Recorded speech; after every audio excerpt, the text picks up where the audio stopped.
શું નામ ભાઈ તમારું? મોહનભાઈ. ઉંમર? ઉંમર 35. બરાબર. શું તકલીફની દવા કરાવવા આવ્યા હતા તમે? મારે સાહેબ પગની તકલીફ હતી. પગની પોણીમાં દુખતું હતું. લગભગ 1 વર્ષથી દુખતું હતું.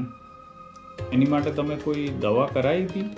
દવા કરાવી ખાંસી લગભગ 1 વર્ષ જેવી દવા કરાવી બદલી. દવાખાનામાં આયુર્વેદિક દવાખાનામાં ગયા પણ મટ્યું નહીં.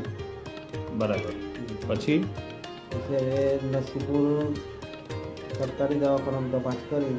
સરકારી આયુર્વેદિક દવાખાનું નરસિંહપુર. નરસિંહપુર તપાસ કરી તે સાહેબે અમને પગ સાફ કરીને ઇન્જેક્શન મારીને અંદરથી લોહી બહાર કાઢી. હા, એ રક્તમોક્ષણ કર્યું કહેવાય. હા, પછી એનાથી મને અત્યારે 1 વર્ષ 1.5 વર્ષ થઈ ગયું. મટી ગયું, કોઈ તકલીફ નહીં મને. સારું. આ તમારો વિડીયો કોઈની જાણકારી માટે ક્યાંય પોસ્ટ કરું તો તમને કંઈ વાંધો નથી ને? ના, કોઈ વાંધો નહીં મને. સારું. હા.